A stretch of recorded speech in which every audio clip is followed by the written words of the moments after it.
महल के मामले में केजरीवाल का जो भ्रष्टाचार है, आम आदमी पार्टी का भ्रष्टाचार अब खुलकर सामने आ गया है। और जिस तरह से सेंट्रल विजिलेंस कमीशन ने इसका कॉग्निजेंस लिया है तथ्यों के आधार पर, क्योंकि 14 अक्टूबर और 21 अक्टूबर को मैंने 2 पत्र लिखे थे सेंट्रल विजिलेंस कमीशन को। और 14 अक्टूबर के पत्र में मैंने लिखा था कि जो ये शीश महल है, जो 6 फ्लैग स्टाफ रोड है, ये तो 10,000 गज से कम ओरिजिनल ये है, लेकिन आसपास के बंगलों तोड़कर उसमें खाली करवाकर और टाइप 5 8 फ्लैट्स खाली करवाकर शीश महल से उसको अमलगमेट कर दिया गया, उसमें मिला दिए गए और ये 50,000 गज के करीब चला गया। तो इसका ना तो लेआउट अमेंड हुआ है अभी, वो जो मिलाया गया सारा, जो 50,000 गज का पूरा एक एम्पायर बनाया गया, वो पूरा गैर कानूनी है। जो भवन बनाए गए वहां पर वो भी गैर कानूनी है।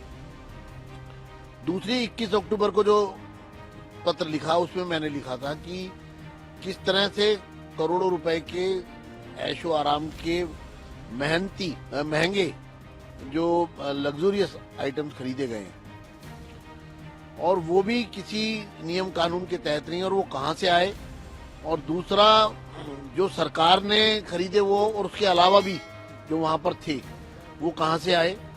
तो इन दोनों मेरे पत्रों पर सेंट्रल विजिलेंस कमीशन ने सीपीडब्ल्यूडी को एक फैक्चुअल रिपोर्ट देने को कहा। जो फैक्चुअल रिपोर्ट दोनों मेरी शिकायतों पर सीपीडब्ल्यूडी ने दी, और उसके बाद लेटेस्ट जो हुआ है वो सेंट्रल विजिलेंस कमीशन ने अब जो निर्णय लिया है कि वो फैक्चुअल रिपोर्ट की जांच करने के बाद की तथ्यों पर आधारित जो सीपीडब्ल्यूडी की रिपोर्ट है उसके आधार पर अब डिटेल इन्वेस्टिगेशन का आदेश जारी किए गए।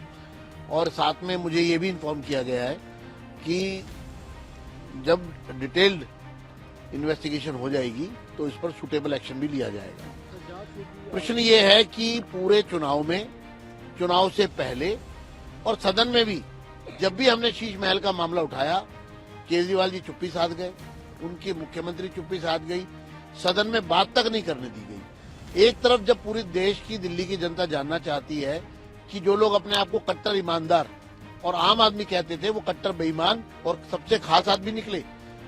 इतना बड़ा बंगला, इतना बड़ा एम्पायर, तो मैं, और अभी तो इसमें और भी बहुत सी जांच बाकी है, क्योंकि जो शीश महल दिखाई दे रहा है खाली इतना नहीं है, वो उसके साथ वहां पर कई टावर बन रहे हैं जो अधूरे पड़े हैं, उन पर भी करोड़ों रुपए खर्च हुए हैं। वो टावर जो बन रहे हैं नए, उनमें क्या होना था, क्या बनाया जा रहा था, उसकी भी पूरी जांच होनी चाहिए। और इस पर सेंट्रल विजिलेंस कमीशन ने आदेश दिए हैं सीपीडब्ल्यूडी को, इसकी कंप्लीट जांच कीजिए, एक डिटेल जांच कीजिए। मैं सीवीसी के इस कदम का स्वागत करता हूं। सेंट्रल विजिलेंस कमीशन ने इस पर कॉग्निजेंस लिया है। दूध का दूध और पानी का पानी होना चाहिए और ऐसे दोषियों को जेल भेजना चाहिए। इनके खिलाफ सख्त से सख्त कार्रवाई होनी चाहिए। जिन्होंने दिल्ली की जनता को ठगने का काम किया, विश्वास तोड़ने का काम किया, ये विश्वासघाती लोग हैं, इनको बख्शा नहीं जाना चाहिए। इन्होंने दिल्ली को 10 साल बेहाल किया। दिल्ली की तमाम, आप सोचिए बारिश में क्या हुआ था, इन्होंने कोई काम नहीं किया, सिर्फ और सिर्फ भ्रष्टाचार किया। और एक तरह का भ्रष्टाचार नहीं, हर तरह का भ्रष्टाचार किया है। और मैं चुनौती देता हूं केजरीवाल जी को और उनकी पार्टी को कि आपके एक एक भ्रष्टाचार की हम पोल खोलेंगे। इस तरह की और वीडियोस देखने के लिए हमारे YouTube चैनल को सब्सक्राइब करें, बेल आइकन दबाना ना भूलें। यदि आप हमारा ये वीडियो Facebook पर देख रहे हैं तो पेज को लाइक और फॉलो जरूर करें। हमारे अन्य सोशल मीडिया पेजेस से भी जुड़े।